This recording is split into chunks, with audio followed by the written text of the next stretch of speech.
ये देखिए आपका मार्जिनल कॉस्टिंग का चैप्टर हम करते हैं स्टार्ट। मार्जिनल कॉस्टिंग, कभी नाम सुना है? मार्जिनल कॉस्ट क्या होती है? Law of diminishing marginal utility आपने पढ़ा है। वैसे ही आपने कई सारी और लॉज भी पढ़ी होगी इकोनॉमिक्स में, वहां पर आपने मार्जिनल कॉस्ट, मार्जिनल रेवेन्यू भी पढ़ा होगा। एडिशनल कॉस्ट, नेक्स्ट यूनिट की कॉस्ट को बोलते हैं मार्जिनल कॉस्ट, कि अगर हम एक यूनिट और बनाएंगे तो उस पर कितना अतिरिक्त खर्चा लगेगा। चलिए खैर, उसकी तो कोई बात नहीं है। फिलहाल मैं आपको एक फॉर्मूला सिखाता हूं, बहुत आसान फॉर्मूला है। सेल्स माइनस कॉस्ट, कॉस्ट का मतलब टोटल कॉस्ट, इसके बाद आपके आते हैं प्रॉफिट्स। क्या फॉर्मूला है गजब का। क्या ये हमें आता है? नहीं आता? आता है तो हाँ बोलिए, नहीं आता तो बोलिए नहीं। ये समझ में नहीं आया कि सेल्स में से कॉस्ट माइनस करेंगे तो प्रॉफिट आएगा, नहीं समझ में आ रहा। तो सेल्स का दूसरा नाम होता है रेवेन्यू। रेवेन्यू में से कॉस्ट माइनस करेंगे तो प्रॉफिट आएगा, सेल्स में से कॉस्ट माइनस करेंगे तो प्रॉफिट आएगा। क्या हम इस चीज को ऐसे लिख सकते हैं? इसी चीज को अगर मैं लिखना चाहूं तो क्या मैं ऐसे लिख सकता हूं? सेल्स या revenue minus variable cost minus fixed cost will give you profits. क्या ये बात सही है या गलत है? क्या हम टोटल कॉस्ट के दो हिस्से कर सकते हैं? वेरिएबल कॉस्ट और फिक्स्ड कॉस्ट, दोनों क्या है मिलाकर? Total cost.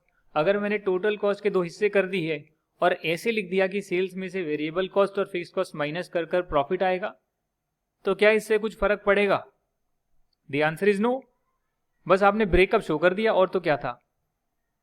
ब्रेकअप कर दिया। ये देखिए, अब यहां पर हम क्या करेंगे, एक चीज और करेंगे। सेल्स में से हम वेरिएबल कॉस्ट माइनस करेंगे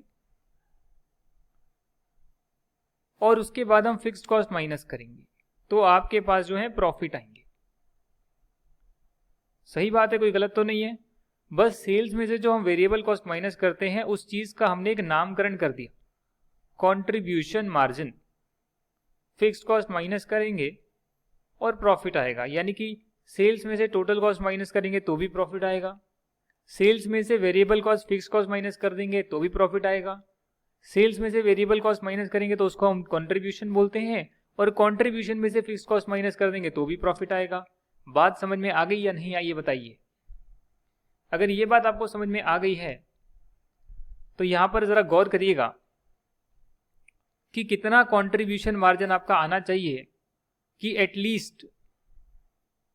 एटलीस्ट आपकी फिक्स्ड कॉस्ट जो है वो रिकवर हो जाए। कितना आपके पास कंट्रीब्यूशन मार्जिन आए कि आपकी कम से कम फिक्स्ड कॉस्ट तो निकल जाए, चाहे प्रॉफिट ना भी आए। यानी कि ऐसी सेल्स जहां पर वेरिएबल कॉस्ट माइनस करके इतना कंट्रीब्यूशन आता है कि अगर मैं उसमें से फिक्स्ड कॉस्ट को माइनस कर दूं तो मेरे पास प्रॉफिट जीरो आएगा। या फिर इसको दूसरे शब्दों में कह लो कि कम से कम इतनी सेल्स तो हमें करनी पड़ेगी कि कम से कम हमारी फिक्स्ड कॉस्ट रिकवर हो जाए, या हम घाटे में ना जाए, लॉस ना आए। तो यदि मैं इसको ऐसे बनाता हूं, इस लाइन को, कि ये मेरी टोटल सेल्स है, तो टोटल सेल्स का एक पर्टिकुलर हिस्सा, कि यहां तक की जो मैंने सेल्स करी वो तो मेरी थी नेसेसिटी, या जो सेल्स नेसेसरी थी, कि अगर मैं इतनी सेल्स करूंगा तो मेरा जो कंट्रीब्यूशन आएगा उसमें से यदि मैं पूरे उस पीरियड की फिक्स कॉस्ट को माइनस कर दूंगा तो प्रॉफिट जीरो आएंगे। ये जो पॉइंट है ना आपका, इसे बोलते हैं ब्रेक इवन पॉइंट। और उसके बाद की जो आप सेल्स करते हैं इसे बोलते हैं मार्जिन ऑफ सेफ्टी सेल्स। यानी कि ब्रेक इवन पॉइंट तक तो आपका ऐसा पॉइंट है कि वहां तक की सेल्स आपने करी वैल्यू में या नंबर ऑफ यूनिट्स में, कि इतने यूनिट्स तो बेचने पड़ेंगे, इतने यूनिट्स तो मुझे बेचने पड़ेंगे कि मेरी जो सेल्स है उसमें से मैं वेरिएबल कॉस्ट माइनस करूं, जो कंट्रीब्यूशन है उसमें से मेरा सारा का सारा फिक्स कॉस्ट निकल जाए। वहां तक की तो सेल्स है break even sales, break even point. और उसके बाद की जितनी भी मैं सेल्स करूंगा उन सभी सेल्स पे, सारी एडिशनल यूनिट्स पे वेरिएबल कॉस्ट तो इनकर होगी पर फिक्स्ड कॉस्ट इनकर नहीं होगी, क्योंकि फिक्स्ड कॉस्ट तो पूरी रिकवर हो चुकी है। एक पर्टिकुलर पॉइंट के बाद जब आपकी फिक्स्ड कॉस्ट रिकवर हो गई है, उसके बाद जो भी आप एडिशनल सेल्स करोगे उसमें जो भी कंट्रीब्यूशन आएगा उस कंट्रीब्यूशन से फिक्स्ड कॉस्ट माइनस नहीं करनी पड़ेगी और उस एडिशनल सेल्स का कंट्रीब्यूशन ही आपका प्रॉफिट माना जाएगा। उदाहरण के तौर पे ये देखिएगा कि मान लेते हैं 1,00,000 यूनिट्स जो हैं आपकी टोटल सेल्स हुई। हालांकि इस 1,00,000 यूनिट्स पे जब हमने 60,000 यूनिट्स की सेल करी तो जो प्राइस आ रहा था वो प्राइस था 10 रुपीज पर यूनिट की, जो थी वो 10 रुपीज की सेल्स थी, तो टोटल थे 6 लाख रुपए आए। 60,000 यूनिट्स या रुपीज टर्म्स में बात करें तो 6 लाख रुपए। इस पॉइंट पे जब मैंने वेरिएबल कॉस्ट माइनस करी, वेरिएबल कॉस्ट कितनी थी आपकी 5 रुपए, या 5 रुपए मत लगाओ 6 रुपए लगा लो, 6 रुपीज पर यूनिट आपकी वेरिएबल कॉस्ट थी। तो 6 कर देंगे 3.6 lakh, 6 lakh revenue, 3.6 lakh variable cost. कैसे है 60,000 मल्टीप्लाई बाय 6 कितना आएगा 6 6 36, कितना बचेगा 2.4 लाख। आपकी जो फिक्स्ड कॉस्ट थी वो भी 2.4 लाख थी, यानी कि 60,000 जो है ऐसा पॉइंट है जहां पर अगर आप सेल्स करते हैं तो सेल्स में से जितना रेवेन्यू आता है उसमें से वेरिएबल कॉस्ट माइनस करने के बाद जो कंट्रीब्यूशन आता है वो सिर्फ आपकी फिक्स्ड कॉस्ट को मीट कर पाता है, जो कि 2.4 लाख है। प्रॉफिट 0 आ रहा है। आपने जो है 1,00,000 की सेल्स करी एक्चुअली में, तो यानी कि जो 60,000 यूनिट्स के बाद की जो 40,000 यूनिट्स की सेल हुई है मल्टीप्लाई बाय 10, 4 लाख रुपए जो आए हैं, इन 4 लाख रुपए में से आपको वेरिएबल कॉस्ट तो माइनस करनी पड़ेगी जो 6 रुपए की है, क्योंकि वो तो आपकी हर यूनिट पर लगती है। आप जितनी यूनिट बेचेंगे उतनी यूनिट बनाने की वेरिएबल कॉस्ट तो लगेगी। जब आप 6 माइनस कर देंगे 6 रुपए के हिसाब से, कितना आएगा 6 4 24, 2.4 लाख, तो कितना आएगा 1.6 लाख। इसमें से कोई भी फिक्स कॉस्ट माइनस नहीं होगी क्योंकि वो पूरी रिकवर हो चुकी है। ये आपका प्रॉफिट होगा। इस तरीके को हम जो है मार्जिनल कॉस्टिंग में यूज करते हैं डिसीजन मेकिंग के लिए, कि भैया कम से कम मैं इतनी सेल्स तो कर पाऊं कि मेरी कॉस्ट रिकवर हो जाए, कम से कम मेरी जो है फिक्स्ड कॉस्ट रिकवर हो जाए। मैं कितना अपना पर यूनिट का प्राइस सेट करूं कि अगर मेरी डिमांड इतनी है तो मैं कितना पर यूनिट प्राइस रिकवर करूं कि मेरी फिक्स्ड कॉस्ट तो रिकवर हो जाए, वेरिएबल कॉस्ट पर यूनिट मुझे मालूम है। तो ये सारी चीजें मार्जिनल कॉस्टिंग में टेक्निक लगती है। पहले जब हम करते थे तो ऐसे करते थे पुराने टाइम में, स्कूल में आप लोग करते थे ऐसे 1 lakh multiply by 10 lakh rupees minus variable cost, ये आ गया सेल्स, ये variable cost. 1 lakh multiply by 6 lakh, total क्या आएगा 4 लाख। ये क्या आ गया contribution margin minus fixed cost, कितना है 2.4 लाख। प्रॉफिट कितना आएगा 1.6 लाख। वही प्रॉफिट आया, मैंने भी वही प्रॉफिट निकाला है 1.6 लाख, पर मैंने सेल्स के 2 टुकड़े कर दिए। एक वो हिस्सा जहां तक मेरा जितना भी कंट्रीब्यूशन आता है, यानी वेरिएबल कॉस्ट माइनस करने के बाद जो बचता है वो मेरी फिक्स्ड कॉस्ट को रिकवर करता है, और फिक्स्ड कॉस्ट को रिकवर करने के बाद की जो मेरी सेल्स है वो सभी सेल्स का जो वेरिएबल कॉस्ट माइनस करने के बाद कंट्रीब्यूशन बचता है वो सभी सब जो है वो प्रॉफिट का हिस्सा है, क्योंकि वेरिएबल कॉस्ट हटाने के बाद फिक्स्ड कॉस्ट मेरी है नहीं, तो सबका सब मेरा प्रॉफिट माना जाएगा। ये आपका मार्जिनल कॉस्टिंग का चैप्टर है। बस काम खत्म, पैसा हजम। ब्रेक इवन पॉइंट कैसे निकालते हैं वो सब आपको गिवन है। तो भैया कैसे निकालोगे ब्रेक इवन पॉइंट, नीचे करके देख लेंगे, बहुत सिंपल है। Marginal costing, decision making costing, incremental cost of production को मार्जिनल कॉस्ट बोलते हैं। प्रोडक्शन करो या ना करो फिक्स कॉस्ट तो लगेगी, therefore it is not considered for decision making. यहां पर एक एग्जांपल देखते हैं। आप लोगों ने फैक्ट्री ली है रेंट पर, और रेंट आपने दे दिया 1 साल का 7 लाख रुपीज का, तो 7 लाख रुपए का रेंट जो है आपने ऑलरेडी दे दिया है। चाहे आप उसे यूज करें फैक्ट्री को ना करें, मालिक ने 7 लाख रुपए आपसे ले लिए, और इस पर्टिकुलर फैक्ट्री की जो कैपेसिटी है वो है 7 tons of cement production. Cement बनाते हैं ना, यानी कि आपका जो क्लाइंट है, आपका जो क्वेश्चन में एग्जांपल गिवन है, वो आपकी जो एंटिटी है वो सीमेंट प्रोडक्शन करती है। 7 टन की कैपेसिटी है। 7 टन यानी 1 टन मतलब 1000 किलो, 60 टन यानी कि 7000 किलो। 7000 kg।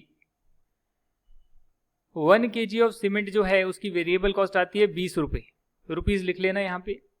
सेलिंग प्राइस है 130 रुपीज पर केजी। सब कुछ हाइपोथेटिकल एग्जाम्पल है, एक्चुअल डेटा नहीं है, सिर्फ समझाने के लिए एग्जाम्पल लिया है। एस्टिमेटेड डिमांड जो है 1000 kg की फर्स्ट ईयर में, वो क्या है सर? वो है सेलिंग प्राइस 130, वेरिएबल कॉस्ट जो है 20, फिक्स्ड कॉस्ट जो है वो है आपकी 700 रुपीज पर केजी के हिसाब से। पर केजी के हिसाब से कैसे निकाला? 7 लाख को आपने 1000 केजी से डिवाइड कर दिया। अगर 1000 केजी की डिमांड है, 1000 केजी आप सेल करोगे तो पर यूनिट के हिसाब से जो है 7 लाख डिवाइडेड बाय 1000 आएगा 700। तो आपने फिक्स कॉस्ट भी पर यूनिट यानी कि पर केजी के बेस पर निकाला और 590 रुपीज का आपको लॉस आ रहा है। तो आप कहेंगे अगर लॉस आ रहा है तो फिर हम प्रोड्यूस नहीं करते सीमेंट। यदि आपका ये डिसीजन रहेगा तो ये बिल्कुल ही गलत हो जाएगा। कारण क्या है इसका? If cement is not produce in first year तो 7 लाख रुपए तो ऑलरेडी जा चुके हैं, 7 लाख रुपए तो आपने पे कर दिए, और फिक्स कॉस्ट जो ऑलरेडी इनकर हो गई है वो आपको वापस तो मिलने वाली नहीं है। तो यदि आप फिक्स कॉस्ट को अपने डिसीजन मेकिंग में यूज करेंगे तो फिर आप क्या करेंगे? 7 लाख का लॉस कर बैठेंगे। और यदि आप मार्जिनल कॉस्टिंग की बात करें तो मार्जिनल कॉस्टिंग का कॉन्सेप्ट बोलता है कि डिसाइड करने के लिए आप फिक्स कॉस्ट को या जो कॉस्ट ऑलरेडी इनकर कर चुके जिसे रिवर्स नहीं कर सकते उसका आपके डिसीजन मेकिंग पर कोई प्रभाव नहीं पड़ना चाहिए। फॉर एग्जाम्पल की सेलिंग प्राइस 130 रुपये है, वेरिएबल कॉस्ट जो है 20 रुपये है, तो कॉन्ट्रीब्यूशन जो आ रहा है वो है 110, यानी हर एक केजी पर 110 रुपये का पॉजिटिव कॉन्ट्रीब्यूशन आ रहा है। To meet the fix cost, ये कॉन्ट्रीब्यूशन जितना भी आएगा ये मेरी फिक्स कॉस्ट को पूरा करने में, भरपाई करने में मदद करेगा। Therefore produce cement. Marginal costing की टेक्निक डिसीजन मेकिंग ये बोलती है कि सीमेंट को प्रोड्यूस करिए। कारण क्या है कि एक पर केजी पर आप अगर बेचते हैं तो 110 रुपये जनरेट ही होते हैं, और क्योंकि 110 रुपये का कॉन्ट्रीब्यूशन आता है तो मेरा कुछ ना कुछ फिक्स कॉस्ट को भरपाई करने में हेल्प करेगा, मीट करने में हेल्प करेगा। देखते हैं यहां पर क्या लिखा हुआ है। 110 पर केजी मल्टीप्लाई बाय 1000 केजी आएगा 1,10,000। टोटल कॉन्ट्रीब्यूशन आपकी फिक्स कॉस्ट जो है वो है 7 लाख, तो फर्स्ट ईयर का लॉस क्या आएगा? 5,90,000। लॉस तो आएगा, पर यदि आप प्रोड्यूस नहीं करेंगे तो 7 लाख का लॉस आएगा, प्रोवाइडेड कि वो आपने फिक्स कॉस्ट इनकर कर ली है, वापस नहीं हो सकती। अगर वापस हो सकती है फिक्स कॉस्ट तब तो आप नहीं प्रोड्यूस करेंगे, या आपको ऐसा लगता है कि भाई आने वाले टाइम में ग्रोथ आएगी तो आप प्रोड्यूस कर लेंगे, वो सोचना पड़ेगा। पर यदि कॉस्ट इनकर कर ली है, पैसे मिलने नहीं है, तो बेटर है कि आप अपना लॉस को कम करें। यदि आपको कंट्रीब्यूशन पॉजिटिव मिल रहा है तो प्रोड्यूस किया जाए। अब सवाल यह है कि how much production is required to meet at least the fixed cost. ये भी आप लोग जानने की कोशिश करेंगे कि यार कम से कम मेरी फिक्स कॉस्ट तो पूरी निकल जाए, मतलब वेरिएबल कॉस्ट तो लगेगी वो तो निकल ही जाए, उसके बाद कितनी यूनिट्स में बेचूंगी कम से कम मेरी फिक्स कॉस्ट भी निकल जाए, प्रॉफिट चाहे 0 आए बट एटलीस्ट मैंने ब्रेक इवन कर लिया कि एडिशनल खर्चा नहीं लगा मेरा, एडिशनल प्रॉफिट भी नहीं आया, इन टोटलिटी नील पर खड़ा हूं, 0 पर खड़ा हूं, कोई लॉस नहीं हुआ, उसे बोलते हैं ब्रेक इवन। 130 रुपये पर केजी का सेलिंग प्राइस है, मल्टीप्लाई करेंगे जितनी नंबर ऑफ यूनिट्स आप बेचना चाहते हैं, और ये सेलिंग प्राइस जो आ रही है वो आपकी वेरिएबल कॉस्ट 20 रुपये पर यूनिट पर KG multiply by x number of units plus 7 lakh rupees की फिक्स कॉस्ट। प्रॉफिट 0 का मतलब क्या है कि जो सेल्स का रेवेन्यू आ रहा है वो आपकी टोटल कॉस्ट के बराबर हो। सेल्स में से टोटल कॉस्ट माइनस करेंगे क्या होगा? प्रॉफिट 0 आएगा। सेल्स में से वेरिएबल कॉस्ट माइनस करेंगे, फिक्स कॉस्ट माइनस करेंगे, प्रॉफिट 0 आएगा, वो ब्रेक इवन है। तो इसको आप ऐसे भी कर सकते हैं, अगर 20 रुपये उस साइड चले जाएंगे तो 130 में से 20 रुपये माइनस होंगे तो 110 रुपये आएगा। उस 110 रुपये को हम कंट्रीब्यूशन बोलते हैं। तो अगर हर यूनिट पे एडिशनल कंट्रीब्यूशन आ रहा है 110 रुपये का, मल्टीप्लाई बाय एक्स आपने कर दिया, x number of units, her unit पर 110 जनरेट हो रहा है वेरिएबल कॉस्ट माइनस करने के बाद, कितनी नंबर ऑफ यूनिट से मल्टीप्लाई करूंगी कम से कम ये कंट्रीब्यूशन मेरी फिक्स कॉस्ट के बराबर आ जाए। और अगर कंट्रीब्यूशन फिक्स कॉस्ट के बराबर आ गया तो मतलब मैंने ब्रेक इवन कर लिया। यहां पर x जो है वो निकल कर आएगा, आप 110 से डिवाइड करेंगे, 700 को आप 110 से डिवाइड करेंगे तो आएगा 6363.6 kg। ये आप एक हायर अपर लिमिट ले लेंगे 6364 kg कि भैया इतनी यूनिट्स अगर मैं बेचूंगा तो ब्रेक इवन तो हो जाएगा, लॉस नहीं आएगा, प्रॉफिट भी नहीं आएगा कुछ, पर लॉस नहीं आएगा। इसे बोलते हैं break even quantity decision making के लिए, कि प्रोड्यूस करें नहीं करें, कब ब्रेक इवन कर पाएंगे, उसके लिए ये मार्जिनल कॉस्टिंग टेक्निक का यूज किया जाता है।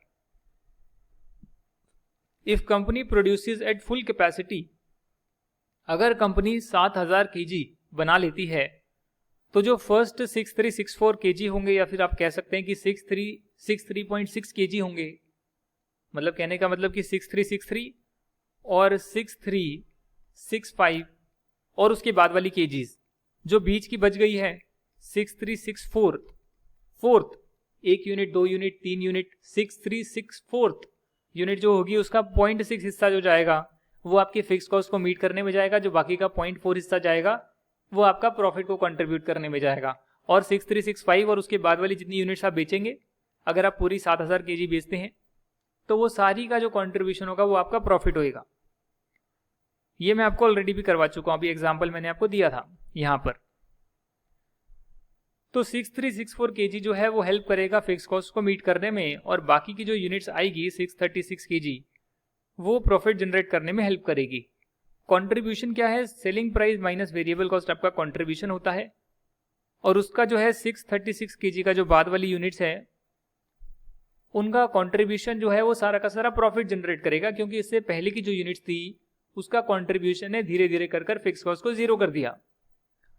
ये पूरा का पूरा आपका प्रॉफिट आएगा, क्योंकि फिक्स कॉस्ट जो है ऑलरेडी रिकवर हो चुकी है।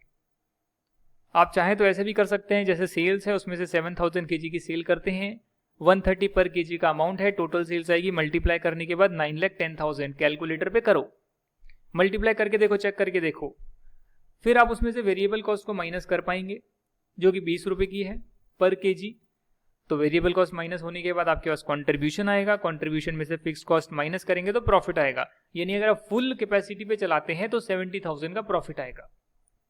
इसे आप ऐसे भी कर सकते हैं, जब आप मार्जिनल कॉस्टिंग टेक्निक करेंगे तो आप ऐसे दिखाएंगे कि कंट्रीब्यूशन जो है पर यूनिट वो 110 रुपए का है, वेरिएबल कॉस्ट माइनस करने के बाद सेलिंग है, सेलिंग प्राइस भी वेरिएबल इन नेचर है, पर यूनिट की जनरेट होती है, वेरिएबल कॉस्ट भी पर यूनिट पर जनरेट होती है, एडिशनल कॉस्ट उस यूनिट को बनाने की वेरिएबल कॉस्ट। अगर वो यूनिट नहीं बनती तो ये वाली कॉस्ट नहीं होती। तो वेरिएबल कॉस्ट को माइनस करने के बाद फिक्स कॉस्ट आ जाती है।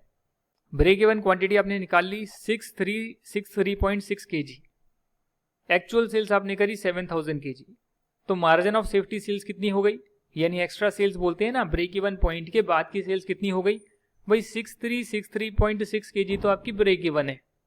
क्योंकि अगर हर यूनिट 110 रुपए जनरेट कर रही है वेरिएबल कॉस्ट माइनस करने के बाद और 7 लाख रुपए की फिक्स कॉस्ट है, तो कम से कम आपको इतनी यूनिट्स बेचनी पड़ेगी 6363.6 kg, तब जाकर आपकी फिक्स कॉस्ट पूरी रिकवर हो पाएगी। अब उसकी जो बाद वाली सेल्स है, अगर आप 7000 किलो बेचते हैं और ये आपकी ब्रेक इवन क्वांटिटी है, तो उससे जितना ज्यादा आपने बेचा वो है margin of safety sales 636.36 kg। Margin of safety का कंट्रीब्यूशन क्या आएगा 636.36 kg मल्टीप्लाई बाय 110 रुपए का कंट्रीब्यूशन निकल रहा है हर सेल पर, selling price minus variable cost तो हो ही रही है, कंट्रीब्यूशन निकल कर आ रहा है एक्स्ट्रा, फिक्स कॉस्ट है नहीं, फिक्स कॉस्ट ऑलरेडी रिकवर हो चुकी है, तो जो बाकी की सेल्स होगी वो पूरा का पूरा 70,000 का प्रॉफिट जनरेट करेगी। ऐसे हमने दो टुकड़े करके दिखाया है। ये टोटल में दिखा दिया, बात वही है, ये बेटर है मार्जिनल कॉस्टिंग डिसीजन मेकिंग के लिए। What is profit volume ratio? ये एक चीज होती है जो आपको क्वेश्चन में गिवन होती है कि प्रॉफिट वॉल्यूम रेशियो गिवन है। एक रेशियो होता है, जैसे आप करंट रेशियो, क्विक रेशियो करके आए हैं, वैसे ही सेल्स टू कंट्रीब्यूशन रेशियो को प्रॉफिट वॉल्यूम रेशियो बोलते हैं, यानी कंट्रीब्यूशन सेल्स का कितना परसेंट है। मान लेते हैं कि आपको कंट्रीब्यूशन गिवन नहीं है, आपको प्रॉफिट गिवन है कि अगर आप 90% कैपेसिटी पे चलाएंगे तो सेल्स इतनी होगी, प्रॉफिट इतना होगा, 80% कैपेसिटी पे चलाएंगे तो सेल्स इतनी होगी, प्रॉफिट इतना होगा।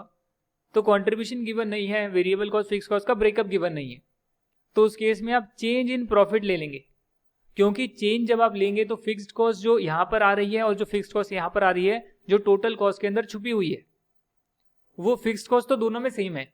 जब आप दोनों का डिफरेंस लेंगे, चेंज लेंगे, कितना चेंज हुआ, तो सिर्फ वेरिएबल कॉस्ट का ही चेंज आएगा, सिर्फ वेरिएबल इन नेचर का ही चेंज आएगा। तो प्रॉफिट में कितना चेंज आ गया है वो आपका चेंज इन कंट्रीब्यूशन के बराबर होगा।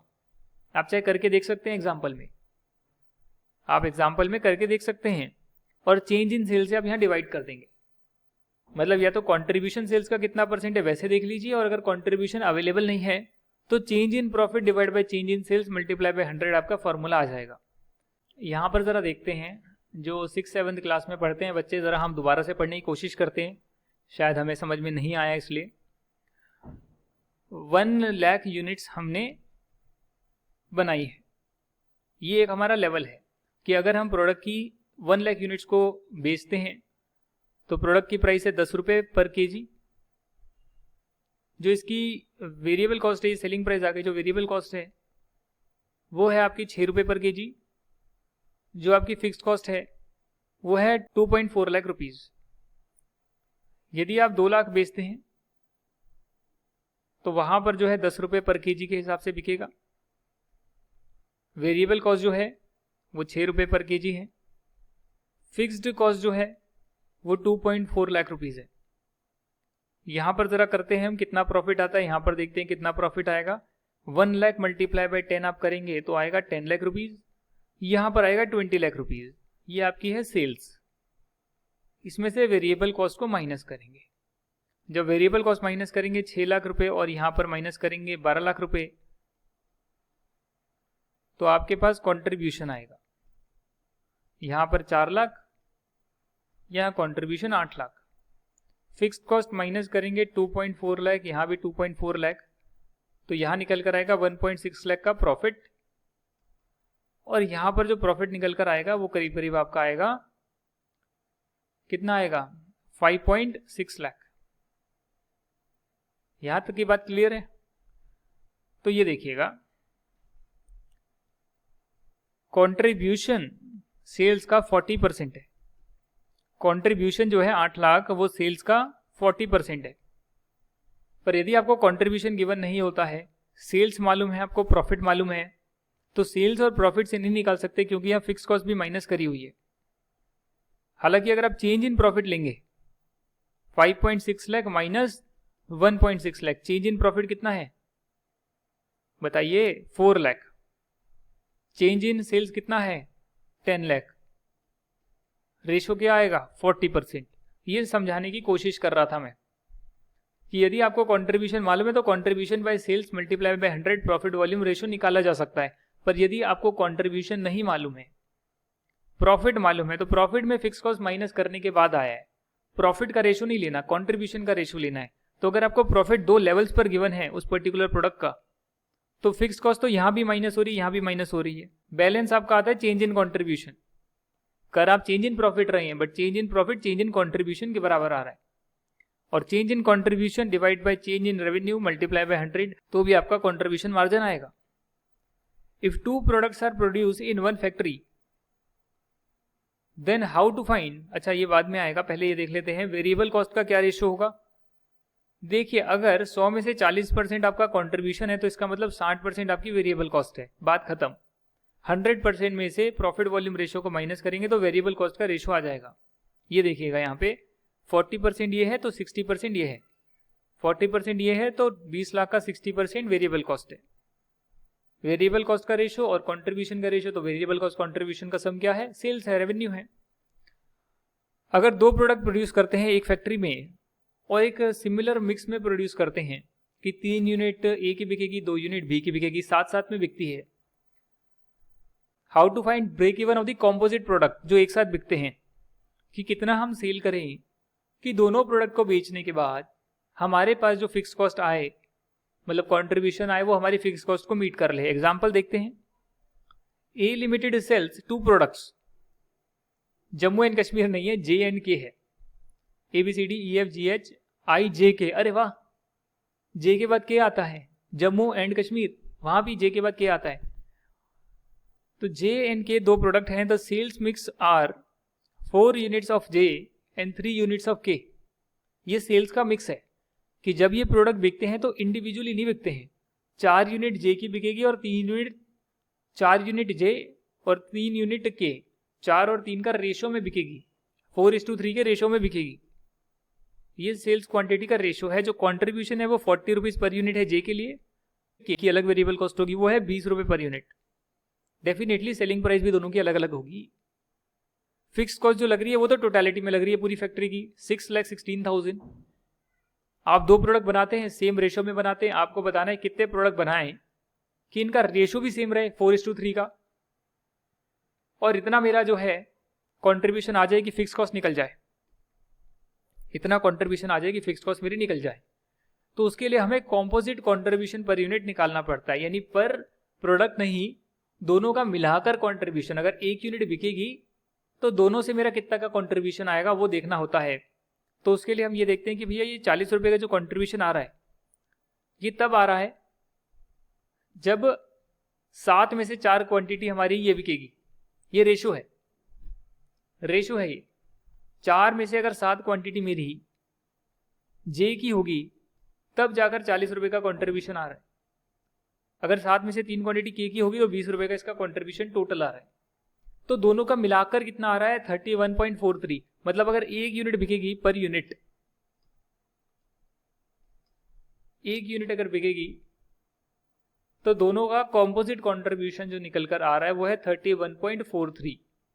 एक रेशो ले लिया, 40 को जितने रेशो में जे बिकता है उससे हमने मल्टीप्लाई कर लिया, जितने रेशो में के बिकता है उसके कंट्रीब्यूशन को उससे मल्टीप्लाई कर लिया, और दोनों का कॉम्पोजिट कंट्रीब्यूशन वेट्स देने के बाद कॉम्पोजिट कंट्रीब्यूशन निकाल लिया 31.43। इसे आप ऐसे भी देख सकते हैं कि भाई 31.43 में 22.86 का कंट्रीब्यूशन आएगा जे का, 8.57 का कंट्रीब्यूशन आएगा के का। मतलब के की अगर एक यूनिट बिकती है तब तो कंट्रीब्यूशन आता है 20 रुपये का। अगर इस रेशो में बिकेगी तो एक यूनिट भी अगर बिकती है तो उसमें जो के का हिस्सा होएगा वो होएगा 8.53, जे का हिस्सा होएगा 22.86। बस यही आपको निकालना है। उसके बाद क्या करना है, उसके बाद कुछ नहीं है। फिक्स कॉस्ट आपकी कितनी है 6,16,000, डिवाइड कर देंगे कंट्रीब्यूशन पर यूनिट से कि हर एक यूनिट में 31.43 का कंट्रीब्यूशन आता है। आप कहेंगे नहीं, एक यूनिट में जे का 40 आता है और एक यूनिट के का जो है बेचने पर 20 रुपीज का कंट्रीब्यूशन आता है। बट हम क्या कर रहे हैं, ये दोनों सेम रेशो में बिकनी चाहिए, इसलिए हमने इन दोनों का मर्ज कर एक कंट्रीब्यूशन निकाल लिया कि अगर एक यूनिट बिकती, सोच रहे हैं अगर एक यूनिट बिकती तो उसमें जे का कितना हिस्सा होता, के का कितना हिस्सा होता, वो हमने निकाल लिया। और दोनों का मिलाकर कितना कंट्रीब्यूशन आता अगर एक ही यूनिट में दोनों के हिस्से जिस रेशो में बिकते हैं उस रेशो में हमने निकाला और 31.43 आता कंट्रीब्यूशन। तो आपको 19,600 यूनिट्स बेचनी पड़ेगी। अब ये जो 19,600 यूनिट्स आई है ये आप इसी रेशो में डिवाइड कर देंगे 4/7, 3/7। तो आपको पता है कि अगर टोटल में 19,600 यूनिट्स बेचता हूं तो मेरा जो कंट्रीब्यूशन आएगा वो फिक्स कॉस्ट को रिकवर करेगा, और 19,600 का है वही रेशो आएगा जिस रेशो में मैं दोनों प्रोडक्ट को बेचता हूं। यानी 4/7 11,200 यूनिट्स में जे की बेचूंगा, 8,400 यूनिट्स में के की बेचूंगा। दोनों का रेशो जो है 4:3 का आएगा। दोनों का रेशो 4:3 का आएगा। बस यही है, काम खत्म, दैट्स इट। कॉम्पोजिट कंट्रीब्यूशन का क्वेश्चन जनरली नहीं आता है, फिर भी आए तो आपको दिखा दिया कि कैसे करना है। और ब्रेक इवन पॉइंट निकाल दो सर, मार्जिनल कॉस्ट निकाल दो, कितनी नंबर ऑफ यूनिट्स को बेचें कि हमारी फिक्स कॉस्ट रिकवर हो जाए, प्रॉफिट वॉल्यूम रेशो ये है, तो कुछ और बता दो हमें। इन्हीं चीज से कुछ ना कुछ निकालना आएगा मार्जिनल कॉस्टिंग में। यही कॉन्सेप्ट है डिसीजन मेकिंग का जो आज हमने पूरा डिस्कस कर लिया। बहुत आसान है। अब स्टैंडर्ड कॉस्टिंग करेंगे नेक्स्ट क्लास में तो स्टैंडर्ड कॉस्टिंग भी पूरा हो जाएगा। हाँ, जो बुक के क्वेश्चन है, आरटीपी के क्वेश्चन है, बहुत सारे क्वेश्चन आंसर प्रैक्टिस जो करने वो तो हम करते रहेंगे। वो तो आप भी इन कॉन्सेप्ट के बेस पर अगर आप करना चाहो, सोचो थोड़ा सा इन कॉन्सेप्ट को दोबारा से 2-3 बार पढ़ लो और फिर बुक का क्वेश्चन ट्राई करने की कोशिश करोगे तो 100% हो जाएगा, क्योंकि कॉन्सेप्ट तो यही है हर क्वेश्चन में। मैं धीरे धीरे आपके जो है सारे क्वेश्चन भी लेते रहूंगा, जैसे जैसे टाइम मिलेगा अपलोड करते रहूंगा। और डेफिनेटली नवंबर का एग्जाम आ रहा है तो उससे पहले ही सब कुछ अपलोड होगा। डेफिनेटली सारे क्वेश्चन, आरटीपी सब कुछ उससे पहले ही होगा अपलोड। बट आपके कॉन्सेप्ट तो हो गए। ठीक है जी, जैसे ही नेक्स्ट वीडियोज आए, आप क्वेश्चन आंसर वाली जब वीडियोज आए, मतलब स्टैंडर्ड कॉस्टिंग और आपका सर्विस कॉस्टिंग होने के बाद जो क्वेश्चन एंड आंसर्स के वीडियोज आए, वो जैसे जैसे अपलोड हो वैसे वैसे टाइम निकाल कर घंटे भर प्रैक्टिस कर लेना, राइट। और जितना पुराना हो गया जो मैं सारे नोट्स दे रहा हूँ उसको अपनी कॉपी में लिख लीजिए, 1, 2, 3, 4 बार कॉस्टिंग के सारे कॉन्सेप्ट को दोबारा से पढ़ लीजिए। चलिए फिर मिलेंगे अगली क्लास में, तब तक के लिए बाय बाय।